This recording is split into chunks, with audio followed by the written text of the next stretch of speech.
statistics and data and analytics stuff can seem really intimidating. Sometimes it's easy to do, right? You can put stuff in a spreadsheet and highlight it and type something in the thing, and it'll do something. That's easy to do. But to have confidence that you're doing the right thing with the right stuff in the right way, that can be kind of intimidating, to have that kind of understanding. But if you just stick to it, you can do it. Hey nerds, Monica here. Welcome to the Data Podcast for Nerds, where we get to talk to amazing professionals and ask them all about how they're using data to solve the world's problems. We're highlighting skills that data professionals use on a daily basis. Plus, we always include some fun bits because we're all nerds here and we love to have fun. So thank you for tuning in, and if you haven't already, please like and subscribe. And as always, folks, happy learning.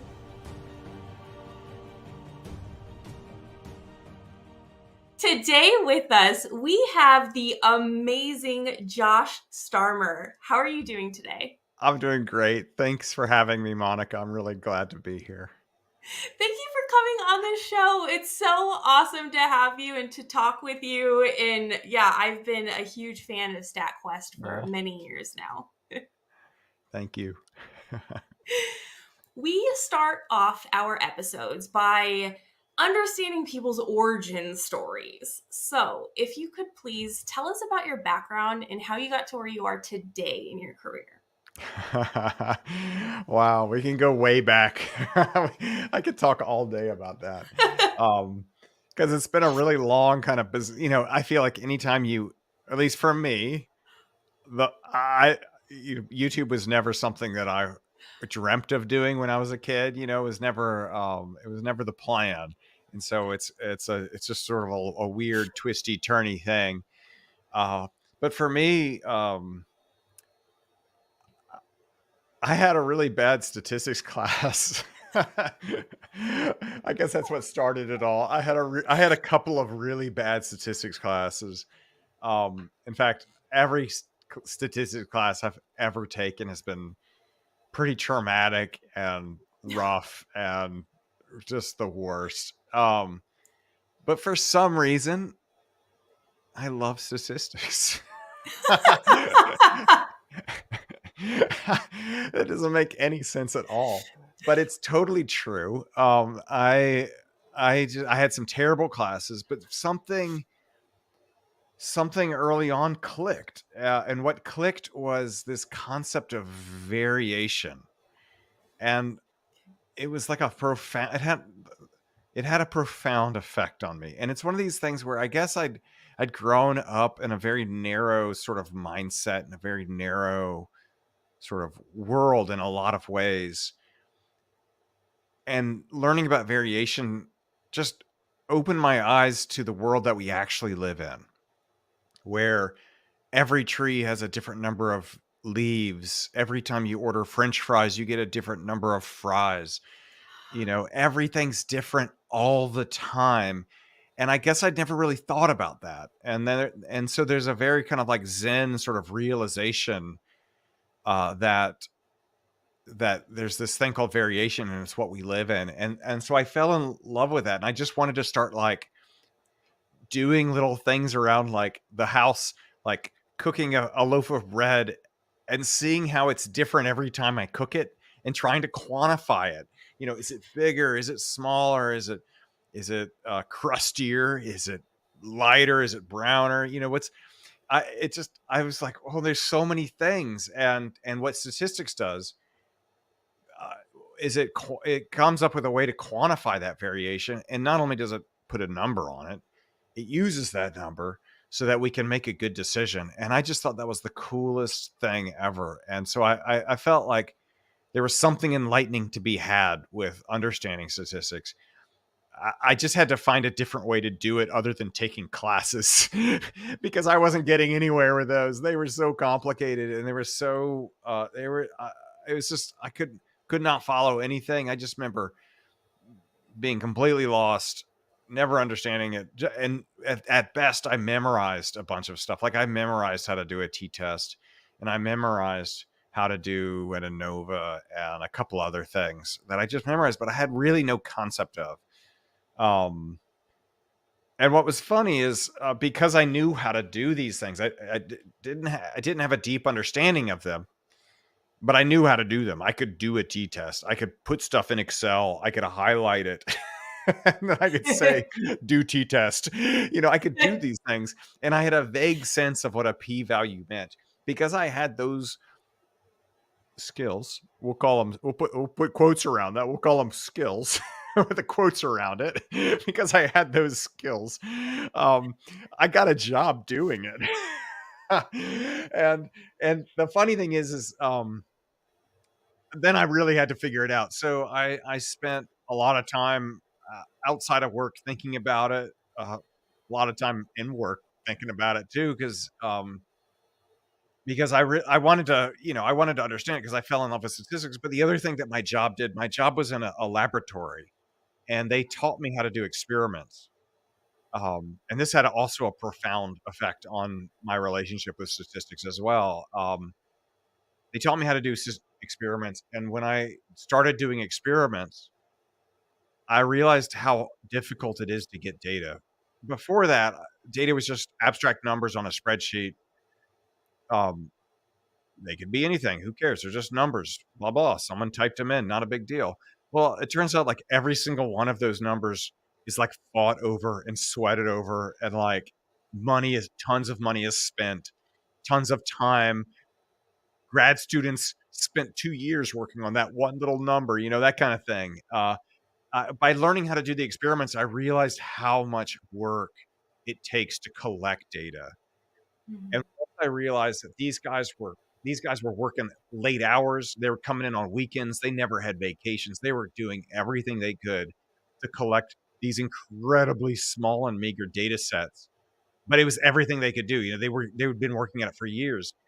Once I realized how much work went into just one number in this spreadsheet, I realized that I needed to be the best statistician ever because these guys were killing themselves over getting me the data to do the statistics, and so I need to like level up Yeah. because I had to be the type of statistician that deserved that kind of data, deserved all that effort. And so I was going crazy and learning all this stuff. And the only way I could do it was I'm a very visual person, so I came up with real visual ways to teach myself statistics.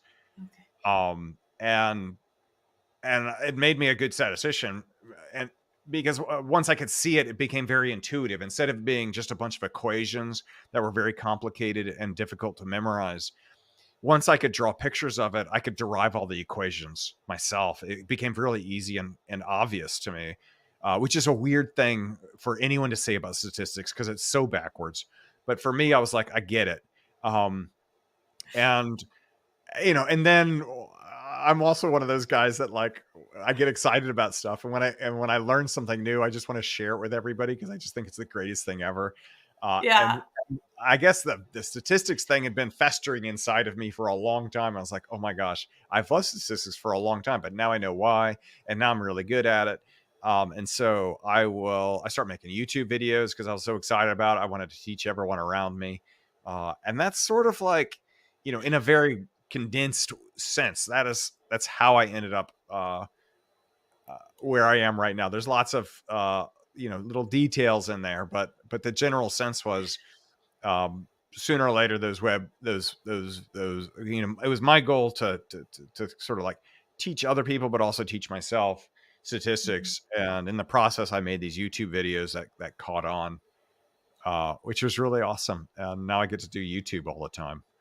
That's really awesome. So Yeah. your journey after leaving the lab and your goal of like becoming the best statistician in the world makes me want to deep dive into the fun bits right off the bat. Hey nerd, are you looking for a career in data? I would absolutely love to help you out. I just launched a data career strategy program that helps folks break into data without breaking anything. I provided a link in the show notes if you want to learn more information about it. Now, back to the fun bits. So, tell us a little bit more about your YouTube channel, StatQuest. Yeah, so I've got this channel called StatQuest with Josh Starmer, and it's, in some sense, it's me teaching statistics and data science and machine learning and AI and all those things. But the reality is it's my own personal quest. It's the way I learn these things, and so it's been a lot of fun for me because I'll go, oh, I want to learn this thing, and I'll spend a couple of months learning it, and then and the way I kind of teach it to myself, and the way I really know I understand it is I'll make one of these videos that's kind of like just, what I love about the videos is it allows me to sort of distill what I've learned. There's when you learn something, you get a lot of information coming at you, and it's not always really nicely organized. You're like, oh, I've learned this thing, but really, you've just, at least for me, really, I just have a jumble of knowledge in my head, right? And when I make the videos, it gives me an opportunity to organize things in a real neat way. But it also, and so it's like cleaning up. It's like cleaning up my brain and organizing things, putting them on. Putting away the dishes. You could just leave the dishes all over the kitchen, but it's nice when you know where all the plates are. And so when a bunch of people show up, all the plates are in place. You don't have to search all over the house. And that's kind of what I do when I make these videos. It's sort of my opportunity to like organize my own brain and my understanding and put all the pieces in one place. And often when I make the videos, I'll have it. Everything's going great. Everything's going great. And then I'll be like, and I'll be reading through it the day before I'm going to record it. And I'll read through it and I'll get about halfway through and it'll be like, and then we do this and then we do this other thing. And I'll be like, but how do we go from this to that other thing? What happened? And then I'm like, well, maybe tomorrow isn't the best day to record. Maybe I got to fill in those blanks. Mm-hmm. Maybe because maybe there's something I missed, and usually that is the case. Like I think I understand something, and then I start like working on the video, and I realize there's a lot more there, and I need to learn more. And so the quest of StatQuest is me questing to learn things. And so you're kind of just like watching Josh Starmer learn, not quite real time, but pretty close. I absolutely love that. So you're building out, learning yourself, sharing Yeah. with others, and then along that way, you also like, oh, I need to learn more about this specific thing. So it's kind of like you're in your own little rabbit hole of learning. Most definitely. I'm in my own little rabbit hole of learning and doing, I try to do it too. I try to code up everything I learn. And I Mhm. try to see if I can actually make it work in practice. It's Yeah. very tempting often for me just to learn the theory because I think the concepts are really cool, but I always try to actually code it and make sure it actually does something useful as well. True, true. I'm currently building out a course myself, and I find that same kind of progress of like, I'll write it out and then I'll read it and be Yeah. like, wait, I think I'm missing something. Yeah. So, do you share it with others and get feedback before you record a specific video? Yeah, it depends. Sometimes yes, sometimes no. Okay. So early on when I was starting my channel, I used to get feedback from all my coworkers, because they were my target audience to begin with. I really Hmm. wanted to teach my coworkers real bad, and so I would present like a rough draft or something like that to them on a Friday morning, and I'd see what they thought and take their feedback into account. And to be honest, to this day, I still, even though I don't work there anymore, I'll still go back to the lab every couple of months and present a rough draft of something. All of my recent neural network videos have all kind of gone through the process of my old coworkers looking at it and going, "It makes no sense. Try harder." And so I go back and I try harder. Um, and so I still do that, but it's not something that happens every single time. But yeah, I still like sort of presenting sort of a rough draft to an audience just to see their reaction, see when they look. You can, even if they don't say anything, you can see by people's facial expressions when they get confused or when they fall Mhm. asleep, or and then I'm like, well, I better put a bam there. If they're falling asleep, I gotta counteract that with something. So Is that where the BAMs come from? yeah, it's just trying to make, I think, what would otherwise be an incredibly dry subject a little more exciting. Oh my gosh. Okay, so that's the origin story of the BAM is when the people start falling asleep or when you feel like they Yeah. start nodding off, then you hit them with a BAM. Well, yeah, exactly. So, I mean, there used to be a chef on the Food Network called Emeril Lagasse, and he was this New Orleans chef.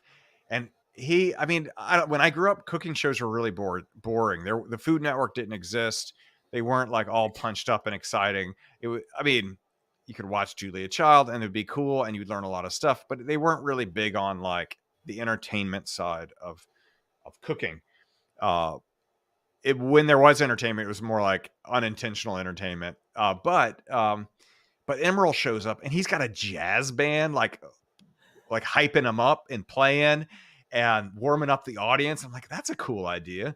And then he's got, he'd be cooking and he's got a live audience, and he'd be like, and now we got to kick this up a notch, and he'd throw the seasoning on the fish or whatever he's cooking, and he'd say bam.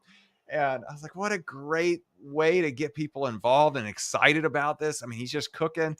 They All they can do is watch what he's doing, and he's making it so exciting. And I thought, I should do a little bit of that for statistics, um just to keep people awake and and engaged. I love that Yeah. so much. So now I know what and who inspired Yeah. Josh Starmer. Yes. Amazing. Is that also why you have the music introductions? Yeah, it's funny. It's fu- I don't actually. I definitely can attribute Bam to Emerald Lagasse. Okay. The music is kind of a funny thing. Why is it there? So many people, a lot of people like it, but there are some haters out there, and I hear from those guys all the Oh, time. But so why do I keep doing it? The question, I think it's just fun. I don't know. I've been told, however, that it does have a really good functional pedagogical purpose, in that a lot of people go into, they're like, they've got a test tomorrow, or they've got a job interview tomorrow, or something stressful is going to happen soon. And one of the ways they prepare for that incredibly stressful thing is they study something that's very complicated and stressful in and of itself, statistics and all these real complicated algorithms. Um, and I've been told that my little theme songs help take care of some of that stress and alleviate some of it. That people they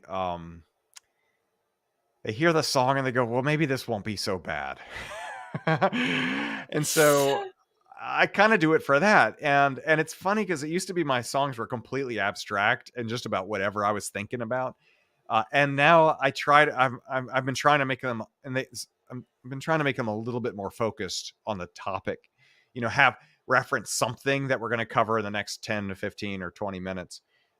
And as a way to make it even easier to remember, because you might remember the little tune, or you can just hear this little 10-second little melody and you're like, oh yeah, I remember that one. Um, so I've been trying to be I still do the occasionally completely random song just because I'm feeling it. But it's a fun thing. I don't know. I just love it. It's a moment of silliness, and I'm a guy who's full of moments of silliness.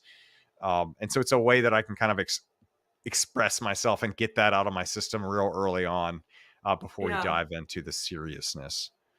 I love that so much. I'm a big fan. I'm all for the music. Hooray! Your music's also featured in movies and commercials. Is that Yeah, right? yeah. So Anything we know? I don't know. Maybe. That's a good question. I don't know.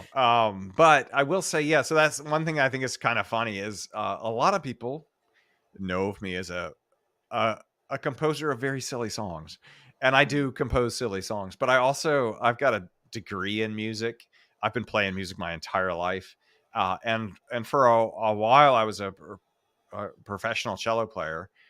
And so I have it's just something I've been doing forever. So I've got a very like serious side of music as well. And yeah, I used to. That was a big dream of mine, was to become a composer for anything like movies or ballet or whatever. Um, and that was super fun, and I got to do all that stuff. The catch, however, is as cool as those jobs may seem, they're kind of boring. Hmm. And how is that Okay. possible? How could a job composing music for a movie be kind of boring? I mean, it just seems Yeah. completely impossible, right? And I'll tell you why. I mean, other if I mean, if you are working with a director who just loves your vision and they're like, I want you to do whatever you want, then it's great and exciting. But 9 times out of 10, or maybe 99 times out of 100, most directors, what they want is something that just sounds like another movie, but different enough that it's not IP infringement, right? That they don't have to license Uh, that original song or that original piece of music. They really want the exact same chase scene song that was used in this other movie, and that they've been working with on the sound stage or whatever. They've been playing it on the PA already, so everyone's already got it stuck in their head, and they're like, "Can you just make a song that just sounds exactly like that?" And it's just like one or two notes different, and you can do that. yeah. But I found that kind of work really tedious and boring. It's not really my style, to just um copy what other people do. I've kind of got an allergy to that. I like to do things my own way all the time. And when I realized that people just wanted me to do the same thing or repeat other people, I lost interest pretty quickly. Yeah. And that's the way it was with when I was trying to play a cello professionally, like in an orchestra or something like that. I loved all the classical repertoire. Beethoven's Fifth Symphony. I love it. But I talked to some actual orchestral players, and they're like, "Yeah, it's great the first 20 times you play it, but after that, it gets really boring." And so I was like, "Oh, you're crushing my dreams." But it was great, that all that glamour and all that glitz kind of faded away pretty quickly. And it turns out something that's really exciting that I love is stats and data science. And it turns out that it's new every day. There's always something new for me to learn. There's no repetition. No one ever comes up to me and says, this stat quest is okay, but it'd be better if you made it just like this other guy's video. If you just copied Uh, that other guy's video and just made it just like that, that's really what we want to see. No one's ever told me that. They've told me, I've heard a lot of things about people who don't like my videos, but no one has ever told me to make a video just like somebody else's video. well, that's And so, good. yeah.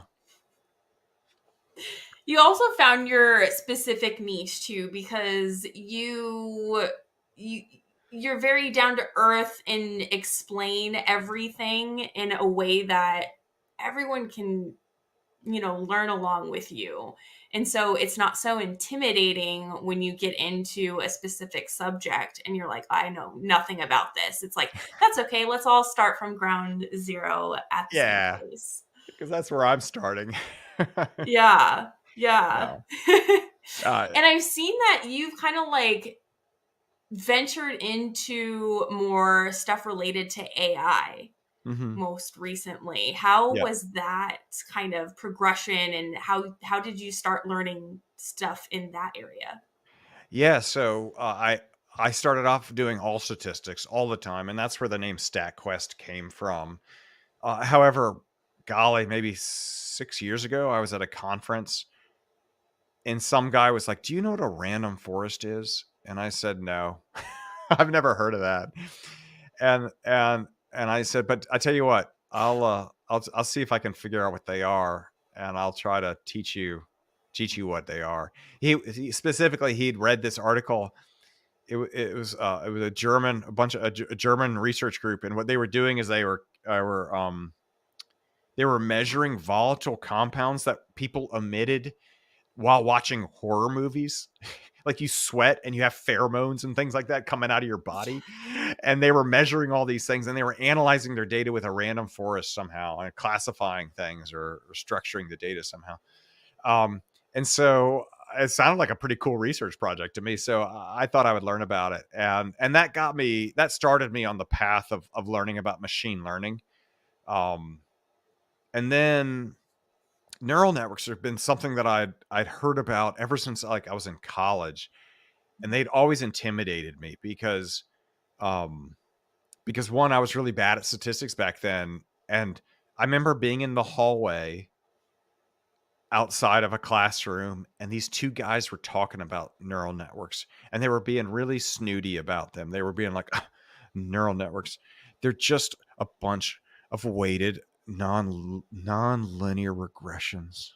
And I was like, you gotta be kidding me. Linear regression alone is the most complicated thing I know of. How could there be something even more complicated? A nonlinear regression that's weighted. I was freaking out. I was like, oh, this is impossible. And so I'd avoided neural networks and AI for forever. And I remember someone on my channel posted a comment and they said, can you make a video about how neural networks work? And I was like, why would I do that? There's 3 Blue 1 Brown. He's got the best videos ever, and he just has one on neural networks, and it's amazing. Why would I do it? And the guy wrote back and he's like, well, yeah, those are great videos. We've watched those videos; they're fantastic, but we think you might do something different. Uh-huh. And I was like, okay, yeah, okay, I'll see what I can do. And I spent probably a year, not always focused on 100%, but in the back burner, sort of like putzing around and poking at it, and trying to figure out what I could say that would be different. What would be new and exciting and but also helpful, useful, educational. And so I spent about a year just kind of poking around with that. And then I remember I came up with a really simple data set, and I was like, well, I'm just going to see what happens if I plug the numbers in and I just graph it as it goes. And I just did it I was just plugging in one number at a time, and I'd plot it and I go, okay. And I did this, and all of a sudden I saw it. I was like, oh my gosh, I just saw what neural networks do. And I was like, I don't think anyone else knows what I just saw. I just saw something that like nobody ever talks about and I've never seen before. I read a billion different articles on neural networks, but no one had actually shown me, other than like, here's an equation. No one actually visualized what's happening inside, other than like really abstract things. But I had a very concrete illustration of exactly what was happening. It wasn't like an analogy or just sort of like something that looked cool. It was actually what's going on. And I was like, why does no one ever talk about this? Because when you see this, it's all obvious and easy. It's sort of like what happened with statistics. And so then I made those videos. And then what I wanted to do with those videos is I wanted to obviously I wanted to explain the basics and the fundamentals, but I also wanted to explain all the way up to the state of the art, because there's a lot going on in those fields right now, and there's a lot of cool things, but it'd be cool if we understood them. It'd be cooler, I guess. Yeah. So I was like, I need to do this, and so I'm just about to finish my series on neural networks, and neural networks will continue to evolve and become cooler and whatever. But I finally made it to, at least right now, 2024. I finally got to where the state of the art is, and I've got one more video to come out that's going to teach how to code that. We're going to code a decoder only transformer, which is the kind of transformer that ChatGPT is based on, and we're going to code one ourselves, and we're going to train it to answer really basic questions. And once I'm done with that video, though, I'm then going to write a book about neural networks, and then I'm going to do something completely different. Oh, wow. I can't wait for that. I've been looking forward to that too. Just a little variety. That's so exciting. So your Yeah. whole you're still working on that whole neural network series? Yeah, yeah, and Okay. I've got basically 2 more videos to release, one of which is, ready to go, and it'll come out on Monday, uh, or this coming Monday. And it's a really boring one, but it's, I feel like, essential to understanding it, where I take this transformer neural network, which is the structure that ChatGPT is based on, and I show how the math is done. Okay. But using matrix algebra, um, Mhm. which is like, to me, like the worst thing ever. I hate matrix algebra. I took matrix algebra in college. I barely passed. I've read several textbooks and resources. I've watched every video on the internet about it. It sticks with me for about 5 seconds before I completely go blank, and I'm like, I have no idea what you're talking about anymore. I struggle with it terribly. But I've got this video that's going to come out real soon that basically shows how the math for a transformer can be done with matrix algebra, and we just go through it one step at a time. And then I'm going to have a video on how you code a transformer, and we'll go through the code one step at a time. And once I'm done with that, then I'll be done with neural network videos for a little while. That's amazing. I'm curious, did you introduce any new characters? Because you had Squatch, you had Norm. Are Yeah. there any new characters? I was thinking about it. Right now, there's no new characters, but I was thinking, I was gonna create this character called Linear Regression, and Okay.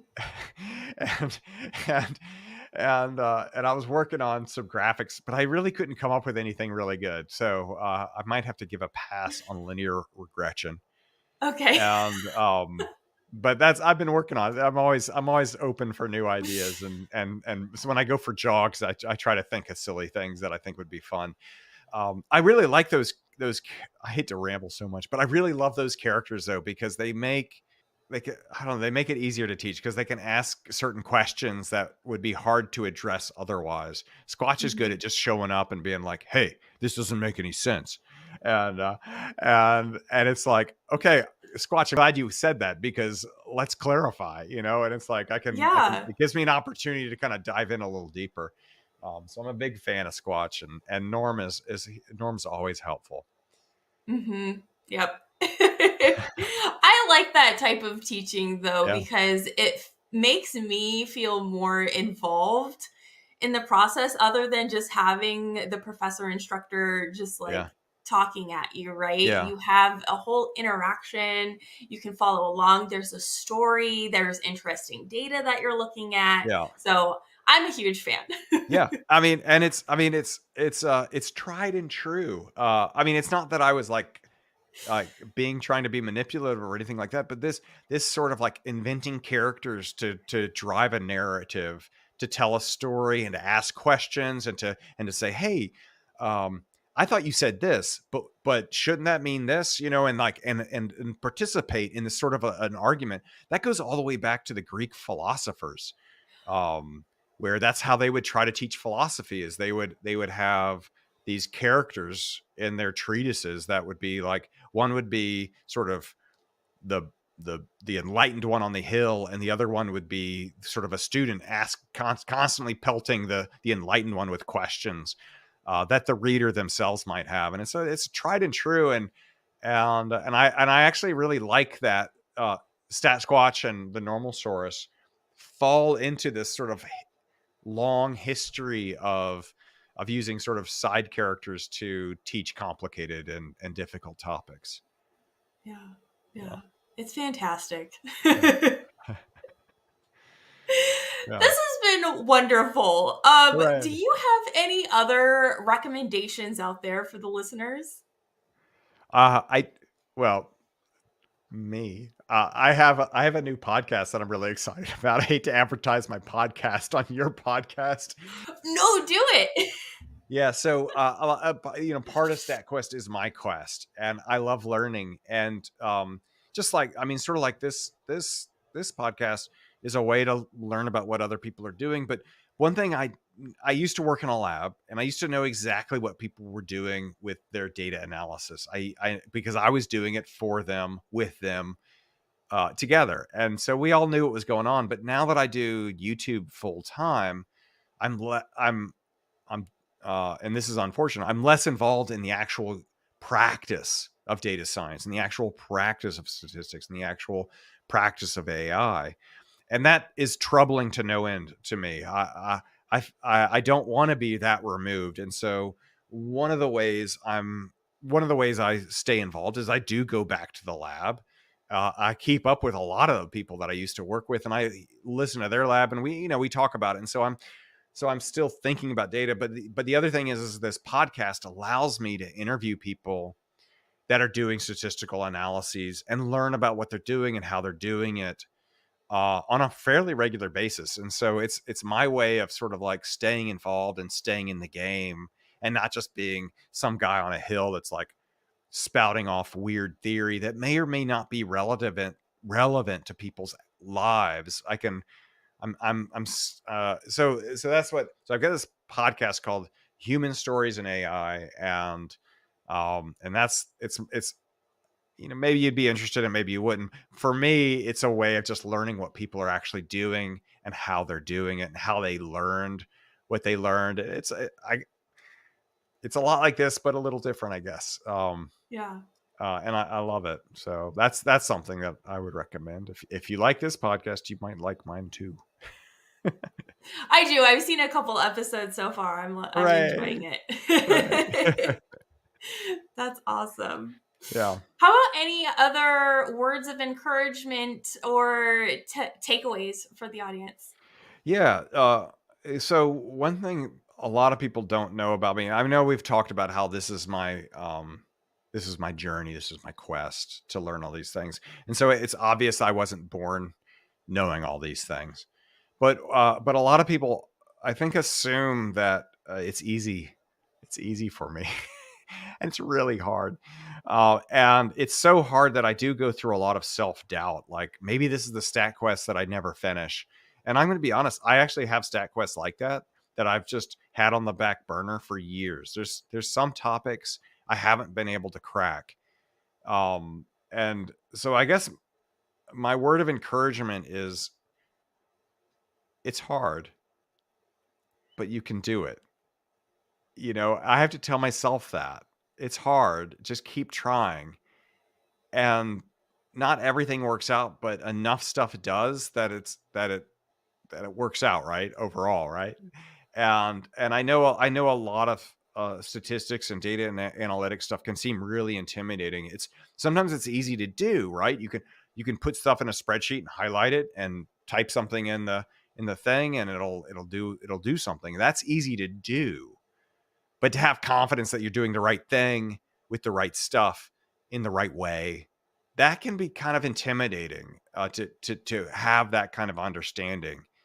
Um, and I say, don't freak out. I mean, I go through that too. I go through that self-doubt. I go through all that sort of imposter syndrome stuff. And I look at those equations and I go, I'm never going to understand that.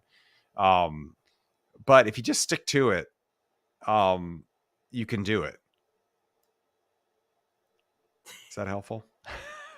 That is tremendously helpful. Right. Well, thank you so much for coming on the show, Yeah. Josh. If any of the audience members have any questions, where can they find and or follow you? You can find me on YouTube at StatQuest with Josh Starmer, or you can go to my website, statquest.org. I'm also on Twitter, and I'm also on LinkedIn. Um, so pick your platform. I'll meet you there. Amazing. Yeah. Well, thank you so very much again. And as always, folks, happy learning. All right. Thanks, Monica. I really appreciate it. Thanks. Thank you so much.